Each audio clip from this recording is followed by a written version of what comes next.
এক বাঙালি ভাই এই যে ওমানের মধ্যে খেজুর গাছে উঠতেছে, খেজুর পাড়ার লাই।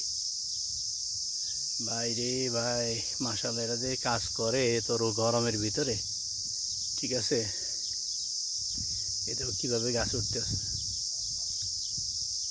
কিভাবে গাছে উঠতে আছে খেজুর পাড়ার লাই। আপনারা খেজুর পাড়বো, ওই যে দেখো, এই যে দেখে দেখে দেখো দেখো কীভাবে উঠতেছে। এরকম ঈদের পরের দিন, এখন কোরবানির ঈদ আছে 2024 সালে, কোরবানির ঈদের পরের দিন 17-18 জুন সে কাজ করতে, তাদের ঈদের দিনও তাদের ছুটি নেই, ঈদের দিনেও তাদের কাজ করতে হয়। তো এখন বেলা 4টা বাজে, 4:15 বাজে, টাটকা রোদ, এখনও রোদ হলো টাটকা রোদ, ঠিক আছে। এই রোদের মধ্যে তারা কাজ করে।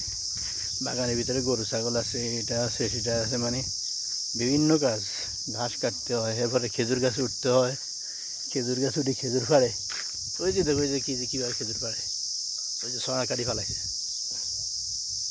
এই যে গাছছে, এই ছড়া কাটি কেটে ফেলাইতে আছে। আমাদের দেশে যেরকম সুপারি ছড়া কাটি কাটি ফালাই গাছের থেকে। তো বলতেছিলাম যে এই টাটকা রোদের ভিতরে এখন মনে হয়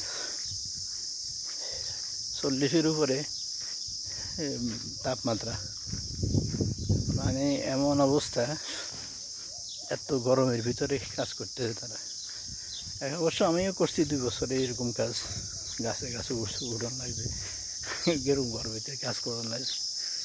যার কারণে আলহামদুলিল্লাহ এখন আর করা লাগে না, এই আর কি।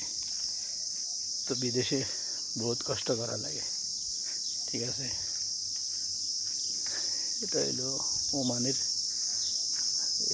এলাকার নাম হলো উদাম আল গাফ গ্রাম এলাকা। এটা হলো গ্রামের পরিবেশ, বাগান চারিদিকে, খেজুর বাগান, বাগানের ভিতরে হাঁস মুরগি গরু ছাগল সব কিছু লালন পালন করে।